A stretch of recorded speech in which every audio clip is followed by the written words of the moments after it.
የ2018 ዓመተ ምህረት የመስቀል በዓል በደብረ ታቦር ከተማ አጼ ቴዎድሮስ አደባባይ ላይ በተለያዩ መንፈሳዊ ዝግጅቶች በደማቅ ሁኔታ ተከበረ። በክርስትና እምነት ተከታዮች ዘንድ የሚከበረው የመስቀል በዓል ሃይማኖታዊ ስርዓቱ በሚያዘው አግባብ በተለያዩ መንፈሳዊ ክንዋኔዎች በደማቅ ሁኔታ ተከብሯል። በከተማዋ በተከበረው የመስቀል በዓል ላይ የደቡብ ጎንደር ዞን ሀገረ ስብከት ሊቀ ጳጳስና የቅዱስ ሲኖዶስ አባል ብፁዕ አቡነ ሚካኤል፣ የደብረ ታቦር ከተማ አስተዳደር ምክትል ከንቲባ አቶ ኃይለዩ ሰለሞንና ሌሎችም አካላት ተገኝተዋል። በበዓሉ አከባበር ላይ ንግግር ያደረጉት የደብረ ታቦር ከተማ አስተዳደር ምክትል ከንቲባ አቶ ኃይለዩ ሰለሞን እንደገለጹት መስቀል የመዳን አንድ የመሆን ምሕረት የመፈለግ ሰላም የመሻት በመስቀሉ ሕይወትን የሰጠው ጌታችን መድኃኒታችን ኢየሱስ ክርስቶስ የፍቅሩ ማሳያ በዓል ነው። መስቀል የተጣሉትን ያስታርቃል፣ የተራራቁትን ያቀራርባል፣ ቂምና ቁርሾን ሽሮ በአንድ ማዕድ ያስቀምጣልን ብለዋል። ፈታኝ ሁኔታዎች ውስጥ አልፈን ዛሬ ላይ በሚከበር የመስቀል በዓል ደርሰናል። እኛም ያጣነውን ሰላም በዓሉ የጥል ግድግዳ የፈረሰበት የሰላም ምልክት በዓል ነውና ከጦርነትና እርስ በርስ ግጭት ወጥተን ሰላማችን እንደ መስቀሉ የምናገኝበት በመስቀሉ እርቅ የሚወርድበት ቂምና ጥላቻ በግማዱ የሚሻርበት የሰላምና አንድነት ዘመን ያደርግልንም ብለዋል። ምክትል ከንቲባው አያይዘውም የዚህ ዓመት የመስቀል በዓል ለየት የሚያደርገው በሕዝቦች ሁለንተናዊ ተሳትፎና ድጋፍ የተገነባው ዳግማዊ አድዋ ታላቁ የህዳሴ ግድብ በተመረቀበትና ሌሎች ሜጋ ፕሮጀክቶች መሰረት በተጣለበት ሁኔታ የሚከበር መሆኑን አንስተዋል። አቶ ኃይለዩ ሰለሞን ለመላው የክርስትና እምነት ተከታዮች የመስቀል በዓል የሰላም፣ የአንድነት፣ የመተሳሰብ፣ የደስታና የፍቅር እንዲሆንም ተመኝተዋል። መስቀል በዓል በልዩ ድምቀት በፍቅር እሴቱን ጠብቆ እንዲህ ከተማችን ላይ እንዲከበር የበኩላችሁን ድርሻ የተወጣችሁ ሁሉ በከተማ አስተዳደሩ ስም ከልብ እያመሰገንኩ የከተማችን ሰላምና ልማት ለማረጋገጥ ሁሉም የከተማችን ህብረተሰብ እንደዚህ ቀደሙ በጋራ በመስራትና በመተጋገዝ ለከተማችን ሰላም መስፈን የበኩላችሁን ድርሻ እንድትወጡ አደራ እያልኩ በዓሉ የፍቅር የደስታና የአብሮነት እንዲሆንልን ከልብ እመኛለሁ። መልካም የመስቀል በዓል። አመሰግናለሁ። በከተማዋ አጼ ቴዎድሮስ አደባባይ ላይ በተከበረው የመስቀል በዓል የደቡብ ጎንደር ሀገረ ስብከት ሊቀ ጳጳስና የቅዱስ ሲኖዶስ አባል ብፁዕ አቡነ ሚካኤል ቡራኬና ምዕዳን የሰጡ ሲሆን በመስቀሉ የተገኘው ቸርነት ጥልን በመስቀሉ ገድሎ ተራርቀው የነበሩትን አንድ እንዳደረጋቸው ገልጸው የመስቀል በዓልን ፍቅር፣ ሰላም፣ መተሳሰብ፣ መደጋገፍና ሌሎችንም በጎ ነገሮች በማሰብና በማድረግ ማክበር እንደሚገባም አስገንዝበዋል። ሰላም የሁሉም ነገር መሰረት በመሆኑ ሰላም እንዲመጣ ለማድረግ ሁሉም የማህበረሰብ ክፍል መስራት እንዳለበት አሳስበው አባቶችና እናቶች ወጣቶችን በአግባቡ መምከር እንዳለባቸው፣ ወጣቶችም አባቶችንና እናቶች የሚመክሩትን ነገር ተቀብለው መተግበር እንዳለባቸው አስገንዝበዋል። የመስቀል በዓል የበረከት፣ የሰላም፣ የአንድነትና የመተሳሰብ እንዲሆንም የደቡብ ጎንደር ሀገረ ስብከት ሊቀ ጳጳስና የቅዱስ ሲኖዶስ አባል ብፁዕ አቡነ ሚካኤል ተመኝተዋል። ለመብል ፍሬው ለምግብ ይሆናል፣ ወቆጽሉኒ ለፈውስ ቅጠሉ ደግሞ ለፈውስ ይሆናል። ምድር ሲባረክ እንደዚህ ነው። ምድሯ ስትባረክ ሰማይና ምድር ሲስማሙ የሚበቅሉ አትክልቶች ሁሉ ለሰው ልጅ ተስማሚ ለምግብ ይሆናሉ። ቅጠሉም ደግሞ ለፈውስ ይሆናል። ይሄ ቀጥታ የሚያሳየን ቀራንዮን መስቀልን ነው። ያ የተተከለው ተክል መስቀል ነው። በመስቀል ላይ የተገኘው ቸርነት የጌታ የኢየሱስ ክርስቶስ የበረከት ቃል ለምድራችን ፈውስ ነው። መስቀሉ ሲወጣ ሕሙማን እንደተፈወሱ እንደዳኑ፣ ዓይነ ስውራን እንደበራላቸው ተነግሯል። ይሄ ብቻ አይደለም። ከዚህ ባሻገር ደግሞ ጠላትን የሚያስወግድ ነው። ወለጽል ቀተሎ ቦቱ ጥልን በግድግዳው አፈረሰው። ጥልን በመስቀሉ ገሎ ርቀው የነበሩትን ተለያይተው የነበሩትን አንድ አደረጋቸው ብሎ ሐዋርያው ቅዱስ ጳውሎስ የገለጸ ከዚህ የተነሳ ነው። ስለዚህ ወገኖች ሆይ ምድሪቱ እንድትባረክ መልካም ፍሬ እንድታፈራ አባ እንደገለጹት መምህር ምድሪቱ ምን አይነት ፍሬ እንደምታፈራ ያው እንደምታወቅ ነው። ወንጌል የሚያስተምረን ግን ምድሪቱም አውቃ በመጀመሪያ ሳር ቀጥሎ ዛላ ፍሬ ሰጠች ይላል። ዛሬ ምድራችን ግን ይህን አይነት ፍሬ ሳይሆን በተቃራኒው እርስ በርስ የሚያጋጭ የሚያባላ ሊናገሩት የሚያሰቅቅ ድርጊት ምድራችን አፍርታለችና ምድሪቱን ባርኩ እናቶች፣ አባቶች ሁላችሁም አሁን እንዲሁ የሃይማኖት ሰዎች ስለሆነ እግዚአብሔርን አምነን እዚህ ቁመን እንጸልያለን እንጂ ልባችን ከኛ ጋር የለም። አሁን ሁሉም በሐሳብ በመከራ በሰቀቀን በመጥፎ ድርጊት እያሰብን ያለ ነው። ስለዚህ ሕይወቱም ሞቱም በእጃችን ነው ያለው። መልካም ነገር ካሰብን በትክክል ምድራችን ፍሬ አፍርታለች። ርትሰ ምድር ሰረጸት እውነት በቀለች ብሎ ነቢዩ ዳዊት የተናገረ እውነተኛ ሰዎች ምድር ላይ ስለተገኙ ነው። እውነተኛ ፍሬዎች ምድር ላይ ስለተገኙ እግዚአብሔር ከሰማይ ሆኖ ምድርን ጎበኘ። እውነተኛ ሰዎች ስለተገኙ፣ አማኞች ስለተገኙ።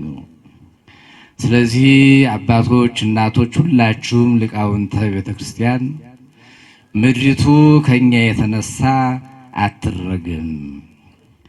የሰው ደም የፈሰሰባት ምድር እንደተረገመች ነው የምትቀረው።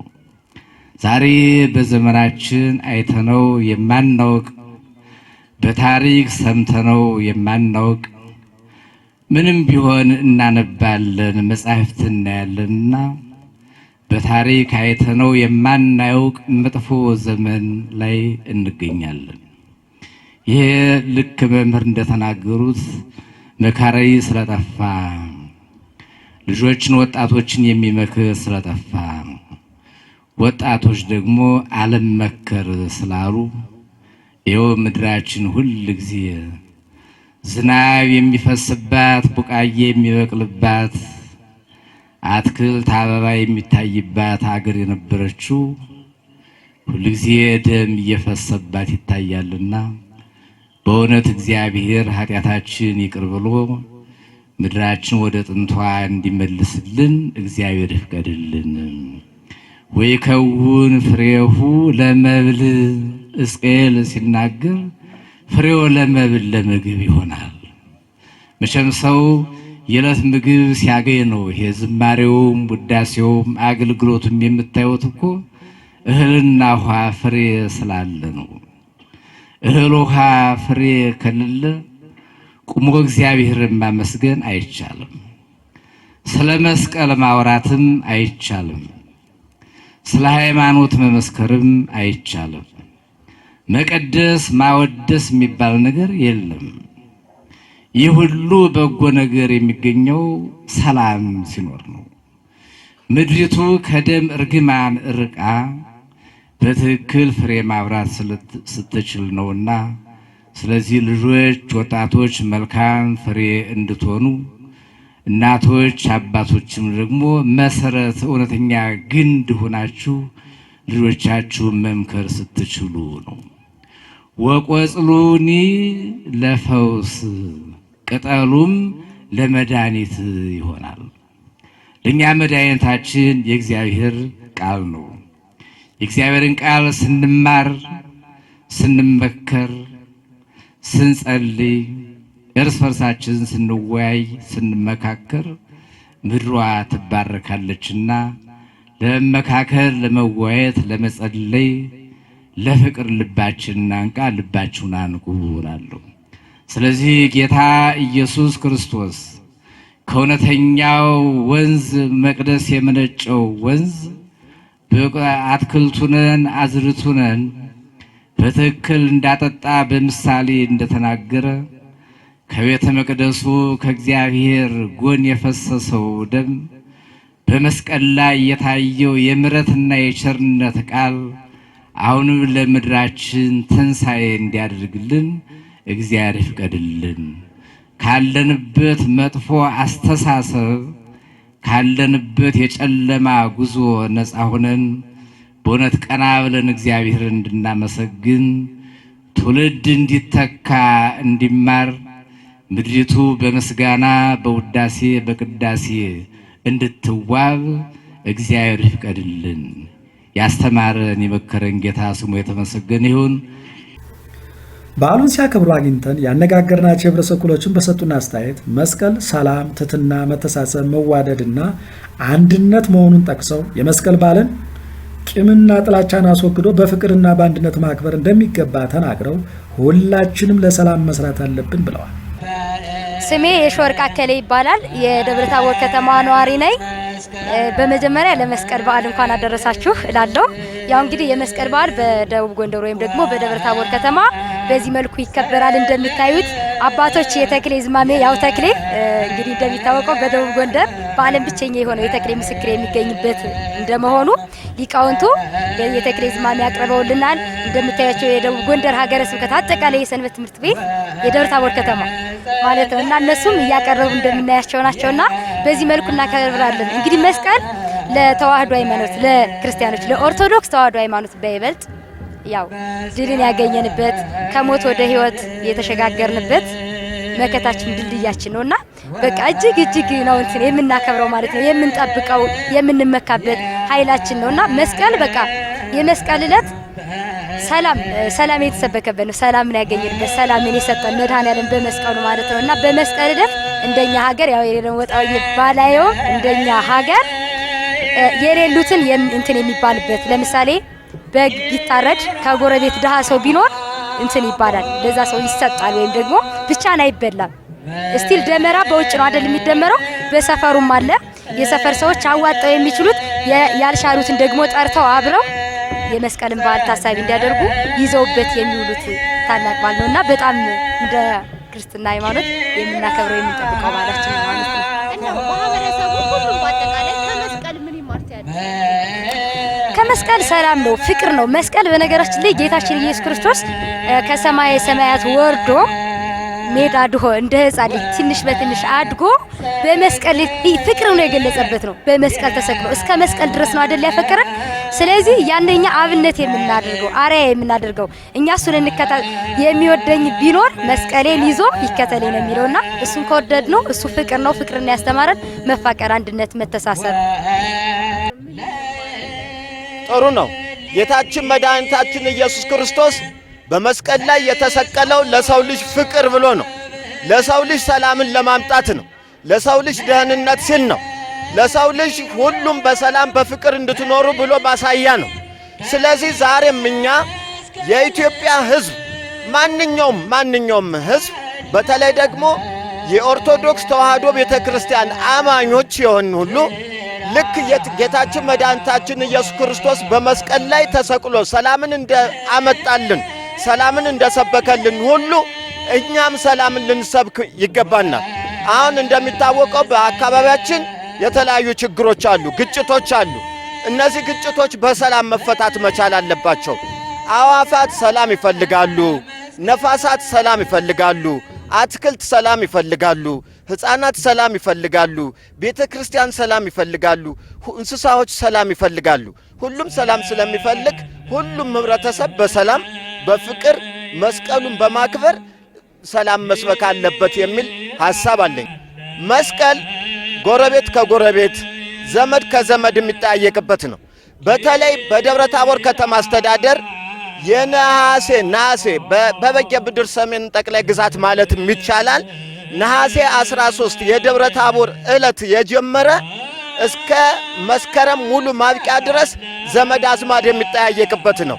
በዚህ ደግሞ ዛሬ የመስቀል በዓል ጎረቤት ከጎረቤት ላይ በጋራ በስዕለት በውጭጭ ገንዘብ አዋጥቶ ፍየሉን በጉን ገዝቶ በሬውን ገዝቶ ላሙን ገዝቶ በአንድ ላይ የሚያከብርበት ነው። ሕፃናትም በአካባቢውን ባህል ወስደው ፍቅር እንዲኖራቸውና በግብረ ገብነት እንዲያድጉ፣ አዛውንቶችም ደግሞ የባለፉ ታሪኮቻችን ለወጣቶችና ለህፃናት እያስተላለፉ የሚገኙበት ነው። ስለዚህ ማህበራዊ ፋይዳው በጣም የጎላ ፍቅርን፣ አንድነትን፣ ህብረትን፣ መተሳሰብን ሀብታም ከደሃው ደሃው ከሀብታሙ ጋር አብሮ የሚውልበትን ደካማው ከጤነኛው ወይም ከአቅም ካለው ጋራ ተሳስቦ የሚውልበት ደሃው ከሀብታሙ ከመካከለኛው ጋራ በጎረቤት ያለው ሁሉ ተሳስቦ በአንድ ላይ የሚውልበትና የማህበራዊ ግንኙነቱ በጣም የዳበረበትና በጣም ጎልቶ የሚታይበት በዓል ነው። ይህንንም ለወደፊቱ በጣም እያስቀጠል ነው እንሄዳለን ብለን እናስባለን። እናመሰግናለን። በበዓሉ አከባበር ላይ በኢትዮጵያ ብቸኛ የሆነው የተክሌ አቋቋም ዝማሜ፣ ስብከተ ወንጌልና ሌሎች መንፈሳዊ ክዋኔዎች የተካሄዱ ሲሆን በዓሉም ካለምንም ችግር በሰላማዊ መንገድ ተጠናቋል።